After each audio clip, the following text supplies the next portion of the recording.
because of some lack of time that we know is sometimes inevitable. We would not this time deal with any dua tarjuma in Gujarati. The subject that we have been discussing so that we complete it tonight. We were discussing about Adalat, that is justice of God.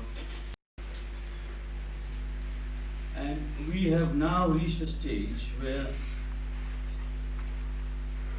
we will discuss certain aspects which are a bit foreign to normal thinking,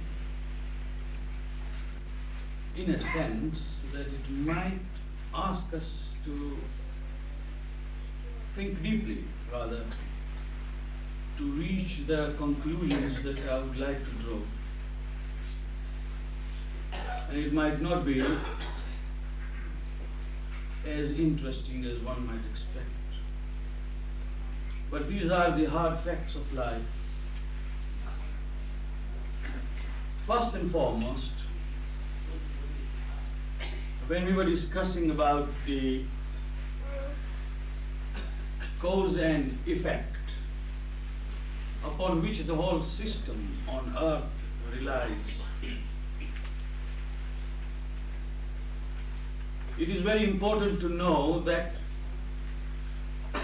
when a cause occurs, there is no power which will prevent the effect except the power of Allah. And Allah, in the system that He has already initiated, does not interfere in it. To put it very simply, if someone slaps someone, say a torturer tortures somebody, a tyrant, he slaps someone, the effect, the cause is the slap. When that slap reaches the cheek, the pain which is resulting from that slap is the effect. And one cannot say that why has the slap had the effect upon the cheek, because there has been a cause and therefore the effect must follow. Making it simpler, poison. If one takes poison, if it is lethal, if it kills, if it is strong poison which will result in death, then poison, after having consumed it or taken, must cause death. I mean, one cannot say that I have taken the poison but it must not kill, because the cause has been allowed to take place and occur, therefore the effect will take place. Therefore, when normally we argue that all right, the cause has taken place, but why are the people suffering? The argument is rather ill-founded, because if the cause has taken place, the effect will take place. When we were young in our school days, our teacher, whenever they carried out some practical experiments, scientific experiments, to show that a plant needs light, well, they used to have two boxes with germinating seeds and shoot and root together with it. Keep one with a hole towards the light and keep another without light, just in an airtight box. And when they grew, we found that the one which had adequate light, or at least a hole in the box, when the shoot went up, it bent itself towards the light, and the quality of that particular shoot which has come out of a seedling was better, the stem was thicker, it was greener. And the other one, which was in a box where light was not allowed, it grew up to be yellower, pale and slender. No one argued, nor does any intelligent person argue, that why is there a difference or a variation in the growth of the two seedlings when they belong to the same commodity, they have grown together, and one is slender, the other is thick, one is green, the other is pale. The answer immediately given by the experiment is that the conditions which caused this were allowed to occur, and therefore there has been a response in the way of effect. And that is why whatever is the cause that must follow. There has been a recent discussion about this Ethiopian case, for example. This is the hot subject at the moment.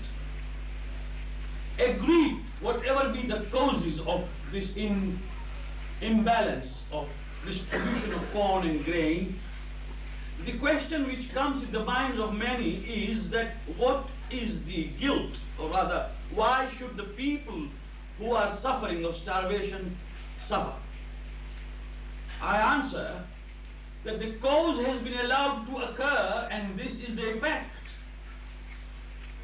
What will happen next is in the hands of Allah for those who caused this suffering for the multitude of people.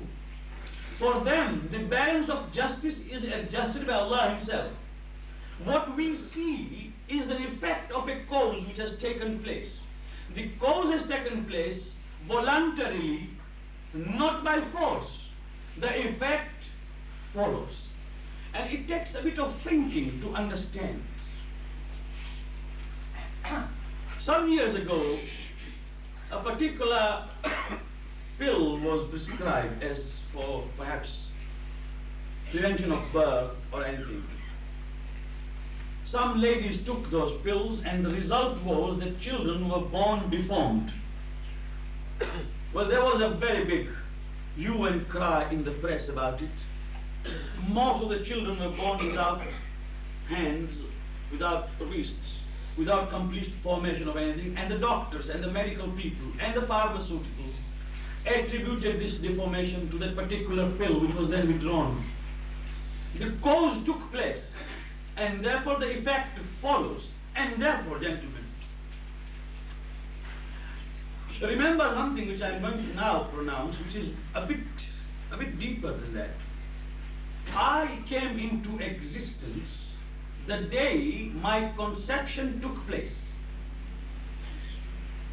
The day what is known as sperm met the egg, and Allah destined that this is going to be Mr. X. While I was still in the womb of my mother, my existence began in the form of cellular developments and whatever it be. Before even I was formed, a complete human child, I existed. But according to Islam, I existed earlier than that, in the form of the code which existed in my mother and my father, which was later on in the form of chromosomes consisting of the same codes combined in the form of zygote. And then I was born. I existed in a desperate way, dispersed manner, and therefore there is a continuity from myself to my parents, and from their parents to their parents. Existence was there, and whatever be the cause, the effect took place. If we understand this dispassionately, most of the problems are solved. That is one thing. Second thing is that when we know that there are certain things which we call evil, what is an evil?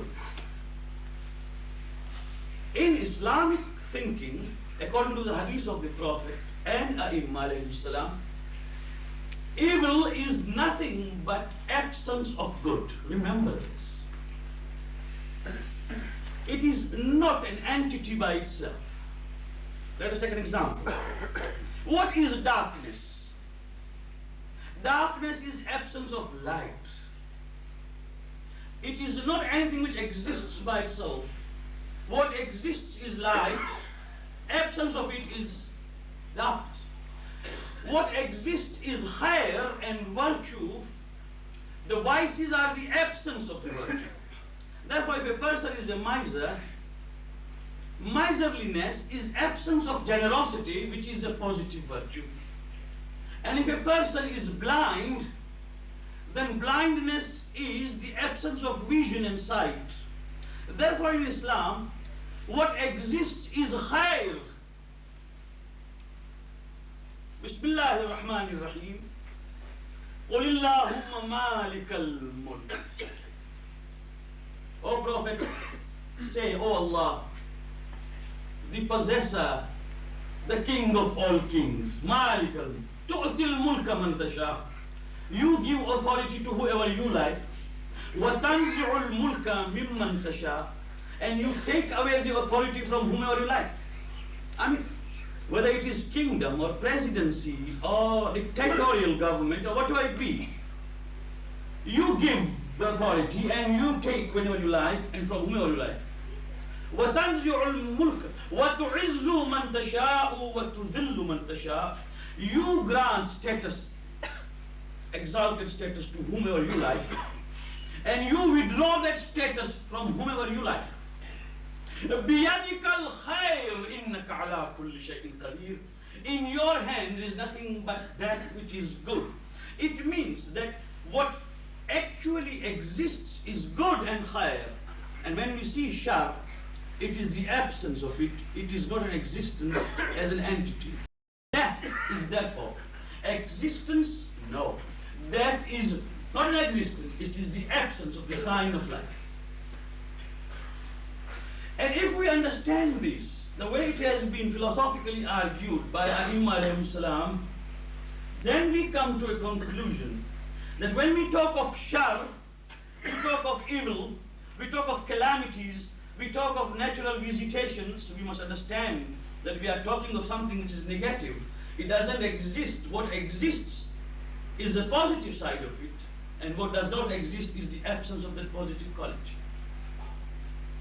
With these things understood now, gentlemen and ladies, let us understand one thing which is very, very important, that we as human beings are not just stopped at what is known as a skin. This is our exterior frontier. We are not just what is underneath it. We have an extended existence. Try to understand. Every mind here, every mind of a young man, old man, and the ladies up there, whoever is known as a human being, a man or a woman, has an extended or rather an extensible existence, not only confined to these limbs that we show each other, that I am a man having 2 feet and 2 hands and 1 head and eyes and ears. And therefore, when we talk of any circumstances, we must not talk of physical conditions alone. It's something that I'm sorry that I can't simplify. But every one of us thinks that the suffering that I have had is the gravest. Everyone thinks, Mara javi musibat koi na par nahi padi. I mean, this is psychological. You talk to anyone, tell him about your difficulties, and he will sometimes come back to say, yes, I'm sorry, but hear my story also. Everyone has a feeling that his side is graver, more serious, because everyone is in his own orbit and thinks of his own. While there is something beyond it, we all exist not only as human beings as we see each other, but there is something beyond it. J.B. Priestley, most of you must have heard his name. He has been one of the announcers, program givers on BBC. He died recently. J.B. Priestley wrote a book known as Time. T-I-M-E, Time. It's a heavy-going book, I would say, but it's a book worth reading. in which he says that a person dreams. He dreams. Let me give an example from our Imam. This is Imam Rida alayhi salam's day. And let us take an example from Imam Rida alayhi salam so that we understand it better, and then I'll give other examples. A person dreamt and he saw a prophet, the Prophet himself. The Prophet welcomed him. He saw that the Prophet was eating dates, khajur. The Prophet gave him 8 and said, you can have them. He took those 8 and he believed he was very, very lucky that the Prophet had given him. And when he woke up, the next day, it was Imam Rida alayhi salam's time, he went to see Imam Rida alayhi salam and he found Imam Rida alayhi salam sitting there eating dates. And Imam Rida alayhi salam extended his hand and gave him 8 and said, Bismillah, you have them. So when he counted and found them there were 8, he remembered immediately that he had dreamt last night and the Prophet gave him 8. So he started saying, Mawla, give me some more. And Imam Rida alayhi salam told him, if my grandfather last night would have given you more, I would have given you more also. Now, my question is that he dreamt the previous night what was going to happen the next day. Do you understand the implication? He dreamt the previous night what was going to happen to him the next day. Most of you dream of something to come, and you dream today, and after 3-4 months or a year, you see that you had dreamt about it. It was a premonition dream.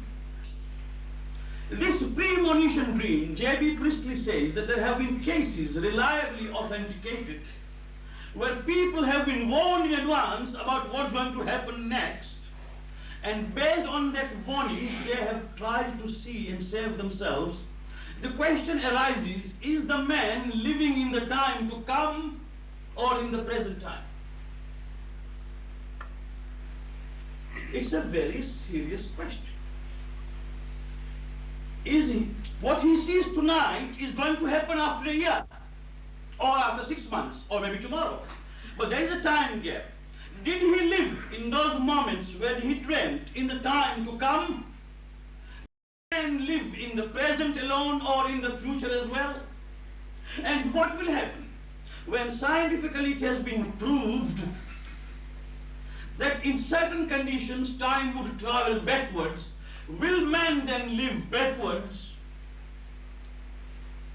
All these questions, which have been substantiated scientifically, metaphysically, and other ways, pose a question. What is a man? After all, is he simply a bundle of flesh, blood, and bones, the way he goes about, with some grey matter in his skull? Or is there something beyond it? And therefore, when we judge the events of this world, we judge it in such a narrow manner and try to see that we pass our judgment on Allah. What next? We never think. Why? What is happening? Because Allah is not a spatio-timed existence. We are spatio-timed. And when he sees something, many people come for me for istikhara. I don't charge. I don't charge. Friends have advised me to charge, but I don't. But it doesn't mean that I'm inviting. I would like to have some peaceful hours. But when they come sometimes, Mulla Asghar, istikhara. I normally expect 1, but people come with 16, 18, 20 sometimes. But how does it multiply? How does it multiply? Every day? If one came with 16 istikhara in a year, I would say all right. But if he came every day with 16, then he must be either Onassis, who has got hundreds of things, or Khashoggi, or something like that. But he's not. He's coming. What does he do? He says, Mulla sir, Bismillah. Well, I look at istikhara. Sorry, it's very bad. Oh, is it? Well, it is. Again, one. All right? I think it must be for the second thing, for some second matter. But it is not, it is for the same. He would not leave God till he gets a yes. And sometimes he does not get. People come and say, all right, Charana Mavenchu. Comes back, he says, Chwana Mavenchu. You see, they come there and say, should I sell it for 25p? And then it comes back, and he says, 27 and a half, 22 and a half. He plays, but he wants it done. If he wants it done, then why consult God to do it? But if you consult Allah, then he knows better. But there have been cases where people have told me, Mullah Sahib, it's an evidently lucrative proposition with full of benefit, and you are telling me istikhara is bad. I mean, it's very clear. Well, at that time, I'm not a businessman, not doing his business, and I can't understand, so I tell him, sorry. But this is how it is, that it is forbidden for you. Istikhara says no. Or he goes shaking his head. Then he comes after 2 days and says, Mullah Sahib, do you know you told me that istikhara was bad? Mr. X did the same business and he earned millions out of it. I said, Mr. X was wise. He never considered istikhara. Right? But after 6 months, or a year sometimes, he reminds me, Mullah Sahib, do you know on that day I was trying to argue, istikhara was bad and somebody else, Wallah, God saved me. Had I done that, I would have been doomed. What happened? See, our thinking is so narrow and so immediate. We just cannot see beyond the tips of our noses. And while our limitation is such, we try to pass a judgment upon an existence which is limitless. The knowledge is all surrounding. Another difficulty is that we believe in God as Quran has said and as Allah has himself introduced himself, but most of the people think of God as a personal God. This is the difficulty. As a person who is sitting there. And therefore he is either, if he is just, he is just like a just king. If he is unjust, he is an unjust ruler. We think of him as an individual. We forget that existence of Allah is not an individualistic existence. It is an omnipotence, immanent existence. And therefore we must try to understand that we are not his nearest relative, nor are we his enemies. What he thinks in terms of humanity and his makhluqat in general, in which everyone has his benefit and everyone has his share. I said last time that when we died, we will be accountable to him and to none else. And Imam Ali alayhi salam, in one of the ayats of Quran that has been very, very frequently recited, Inna Allaha sari'ul hisab, that Allah in his account taking is very quick. Imam Ali alayhi salam said, do you understand the meaning of this? The meaning of this ayah is that to delay judgment or to delay the account taking of his creation on the day of judgment is also being unjust. It must be done so quickly that the person there must not say the judgment in my favor or against me or whatever it be has been delayed. Sari'ul hisab, quick account means that there will be no injustice even in respect of time or delay. But who will do it? How can he do it so quick? So that sometimes back, I was reading a book which was then a bestseller. But the name was quite strange.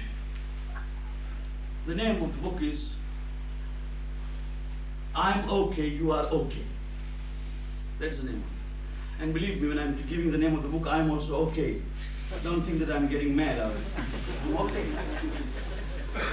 The name of this book is I'm Okay and You Are Okay.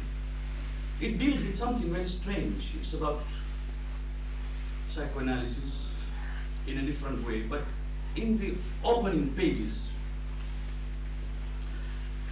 He says that this brain, human mind, that grey matter which we have, has certain parts which retains,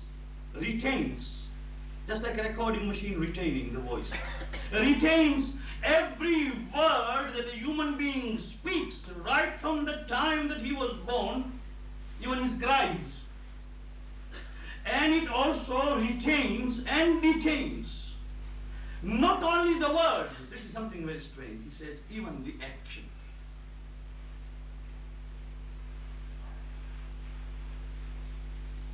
And then he gives an example of one surgical case where a particular patient, by mistake, some laser rays touched that part of grey matter, and the patient, who was about 60 and over, started crying like a 2-year-old child. And he says that we do not know, we just can't pinpoint, but there are places where things can be brought into life for a person, and if a person had that mind developed, he might even do the same thing which he did when he was 2 years old. Quran Majid says, Surah Qaf, وَمَا يَلْفِظُ مِنْ قَوْلٍ إِلَّا لَدَيْهِ رَقِيبٌ عَتِيدٌ. Human being does not talk, not even a single word, but we have some there who record and protect it from getting wasted, or from getting distorted, or from getting lost.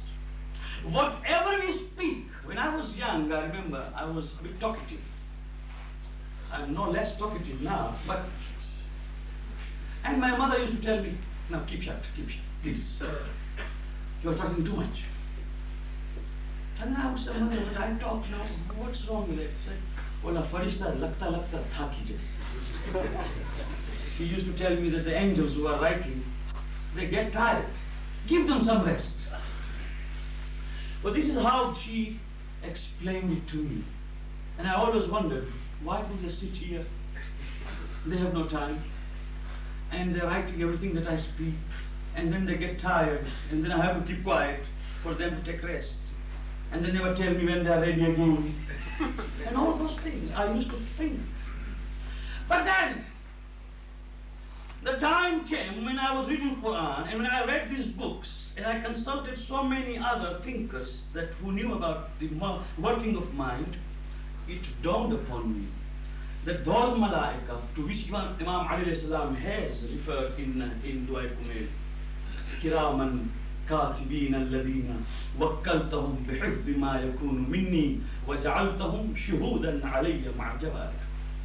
Those writers who are with me, and they record everything that I do together with my limbs. Actually, everything is just being recorded from the day that I was born till the day that I shall die. All that is recorded there, including this hand as it rises to stress a point.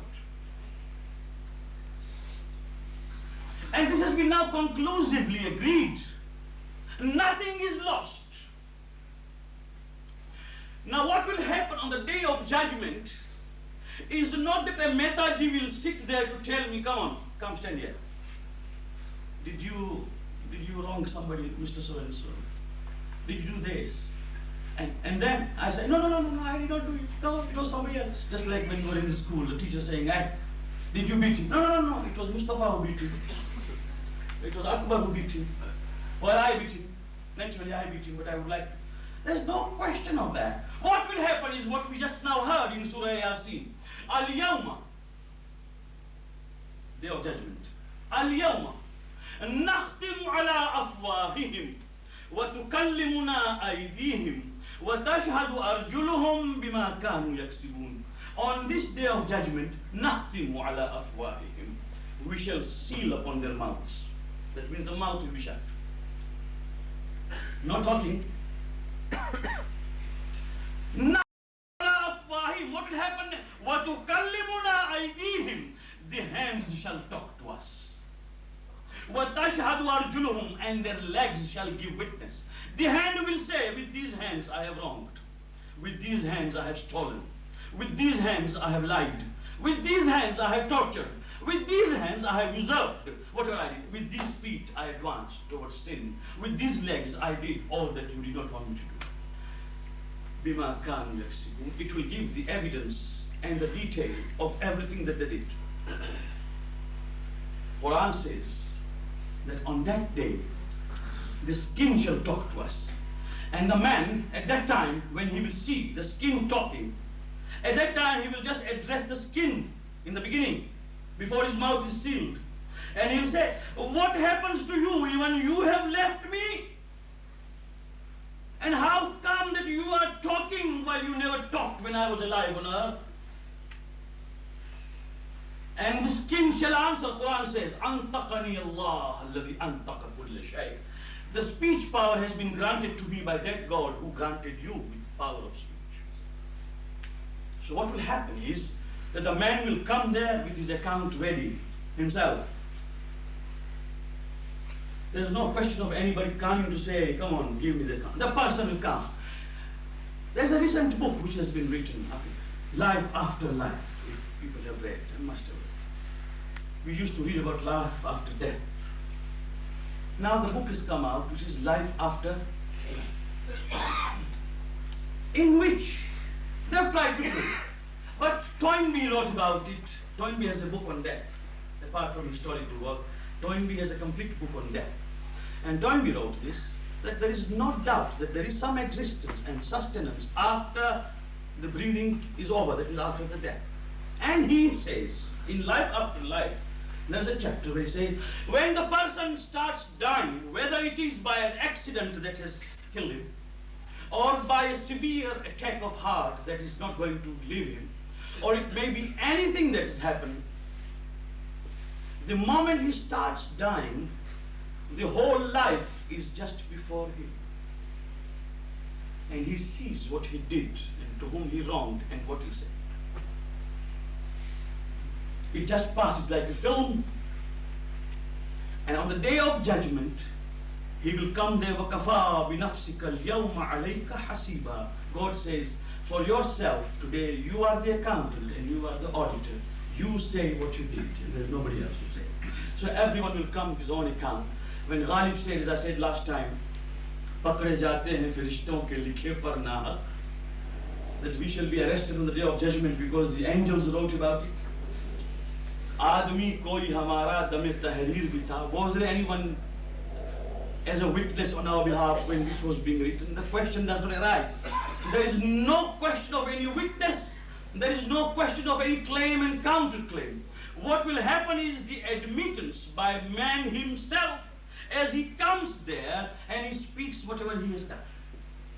So the question of being unjust, the question of being zalim does not arise in respect of Allah. Because when the man will himself come there and admit that, Ya Allah, I did it, and I did not do this. It is my own admission at that particular time. There is no question of any such thing as injustice arising. And this is Adl Ilahi, where God says, Inna Allah la yadhlim ibadah. Allah does not do wrong to me. They will speak themselves what has happened.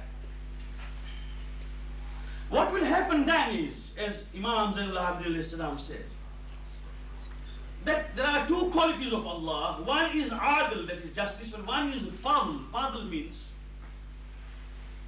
Fadl means to be generous and gracious. When I will come there and admit before Allah that these are my faults and my shortcomings, if Allah were to act according to Adalat, I might not be saved. But when he acts according to his Fadl, he saves. And there are ways. For example, there is a hadith. A person will be standing on the day of judgment saying, Ya Allah, I am guilty and these are my deeds. I did something good also, but it does not outweigh my sins. And at that time the Prophet will pass. The Prophet will hear. And he will tell the Malaika, he has admitted, he has given his account. He has given his hisab. I know one thing, that whenever my name was recited, He always said, Allahumma salli ala Muhammadin wa ali Muhammad. And I want that salawat of his to go and outweigh his sins, so that he may be saved. This is fadl ilahi and not adl ilahi. Do you understand? If I ask someone to make a mimbar like this, and he agrees for £50, if I pay him 48, then I have wronged him. If I pay him 50, then I am doing justice to him because I have agreed. But if I liked his work and I paid him 52 or 55 or 60, I did not wrong him, nor am I being just, because what was passed, agreed, was 50. I am being gracious to him. So these are the things when in Farsi it is said, Rahmat-e Khuda bahana mi juyad, bahana mi juyad. The grace of Allah does not seek any monetary value. What it seeks is an excuse. Do something which will then come as an excuse. When mother and father, this is what Hadith says. When father and mother stand up before Allah and say, Oh Allah, this is my son, he was a sinner. He has given his accounts and he has got no salvation. But we testify that we were old and he looked after us. He served us. We want you to forgive him. Allah will say, this is my grace. The mother has testified and the father has testified. This is fadl ilahi. Do you understand? We all are human beings, you and I, ladies and gents. We rely upon fadl of Allah, the gracious generosity of Allah. Seeing that we know that we have our shortcomings, on the day of judgment we shall seek his fadl. And this is Allah says, Inna Allah ladhu fadlin azim. Allah has great bounties in the form of gracious generosity that he bestows upon people. It's not a question of only adl ilahi, it's a question of fadl ilahi, which we are seeking. You remember in dua, in some of the qunut we say, Ilahi, amilna bi fadlik, wa la tu'amilna bi adlika ya kareem. Oh Allah, have a transaction with us. Treat us based on fadl, not on adl. We are not trying to tell him that be unjust and a wrongdoer. What we are trying to tell him is this, that when I'll come there and if it is taken as adl, I might be a loser. But if I have some hope that you will look at me with grace and fadl, then I am saved. So this is the question where people ask that if there is adalat, what will happen on the judgment? How can anybody be saved? We are all sinners. We are saved because of his fadl and not because of it. When we talk of khawf ilahi, with fear of God, we don't mean that there is someone there with a whip who is going to beat you the moment you sin. What we mean is that the moment there is justice, the moment the shortcoming is established, there is no room for escape. La yukhafu illa adluh. What is feared is his justice. And what is wanted and prayed for is his grace and his fault. If we understand this philosophy, then one of the immediate corollary on justice is that Allah has to fulfill his mission, because we can't see him, we can't reach him, and therefore we come to a stage where a nabuwat comes in. That to send a nabi, look, before I conclude, Usul-e-Din, the way we teach our young ones is different. When we teach our young ones, we tell them to cram Tawheed, Adalat, Nabuwat, Imam, Qiyam. They have to, because that is the age where they have to crack. But we have reached a stage where we must understand that Usul-e-Din was not concocted or rather formulated without any sequence. There is a sequence. The first thing is the existence of God. Immediately as you believe in existence of God, the sequence is that he must be one and only one, that is Tawheed. And the immediate requirement of Tawheed is that he must be Adil. The immediate requirement of Adalat is that he must send Nabi, therefore Nubuwwat. The immediate requirement of Nabi is that after his passing away, there must be some executors of his trust, Imamat. And after all the four efforts, There must be a day of reckoning, a day of judgment, where the good doers and the virtuous are repaid and the evil doers are also receiving retribution. There has got to be a day of accountability, judgment, that is Qiyamah. So we find that it's all sequentially arranged. So the next step after Adalat comes Nubuwwat, not out of the blue. It is actually a corollary to Adalat. It is a requirement of Adalat that there must be a Nabi who acts as a liaison between that power and this human existence, so that we can come to some understanding of Sharia. There are two questions which I have received. One is about Salamun Alaikum to, or received from a kafir. If a non-Muslim says Salamun Alaikum, what should we do? If a kafir, a non-Muslim, says Salamun Alaikum, it is not wajib then to answer Alaikum Salam or Salam Alaikum. The way it is wajib when a Muslim says Salamun Alaikum. To say Salamun Alaikum is sunnah, but the moment you hear someone saying Salamun Alaikum to you, it is becoming obligatory and wajib to answer immediately, to say Alaikas Salam or Alaikum Salam. If one man has already answered him, suppose a mu'min enters from there and says Salamun Alaikum, we are all here. One mu'min from there says Alaikum Salam, then it is not wajib upon the rest. But if a non-Muslim says that it is not wajib at all to respond, but it does not mean that you abuse him. No. If you say Salaam Alaikum, don't say Mars Alaikum. That is not correct. That is against the akhlaq of Islam. If you say Salaam Alaikum, you can greet him in his own way. You can give him a smile. Or at the most what Aimma have answered is when he says Salaam Alaikum, he will say Salam. Just say Salam. But you can't say Alaikum Salam, because Salam is the name of Allah. We don't understand what is Salam. When we say Salamun Alaikum, do you know what we say? When I tell you Salamun Alaikum, do you know what I say? The meaning is that God be with you, whose name is Salam, absolute peace be with you. When I say Allah, Salam be with you, it means that I have given you a pledge that from my side, no ill, no harm can befall you. I give you my pledge and guarantee that you are safe from me. And when you say Wa Alaikum Salam, you give me the same in reciprocation. So there's nothing like Salam. Suppose I have studied all the greetings. The best one, when we were in the school, our teachers were all Hindus, we used to say Sahibji. What does that mean, Sahibji? Sahibji means sir.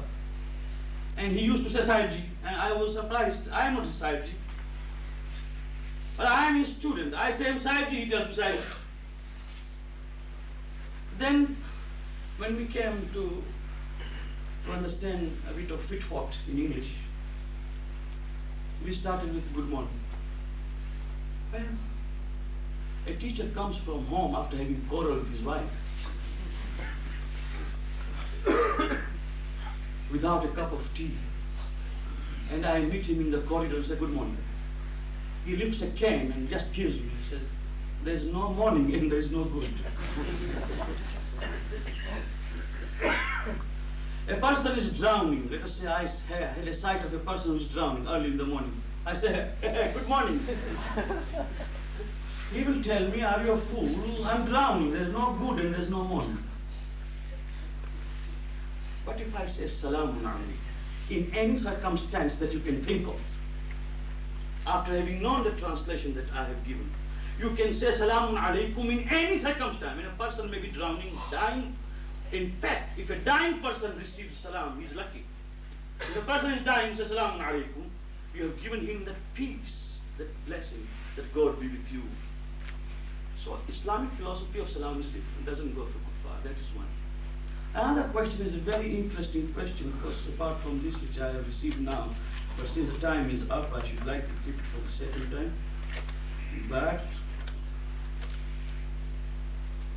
There's another question which I received earlier, and that was about equality of human beings and why are men segregated from women if men are equal. This is a very interesting subject, but I cannot answer it within 5 minutes. We have to decide so many things. One, what is the meaning of a human being and what is the meaning of an individual? We have to decide upon the philosophy of universals and individualism. We have to decide whether we can call it segregation, isolation, or what. And why do women always think that women have been segregated from men? Why? There were two people walking on the street and they banged each other. They banged. So one man like me said, "Are you blind? Don't you see that you just went through me?" And he says, "No, it was you.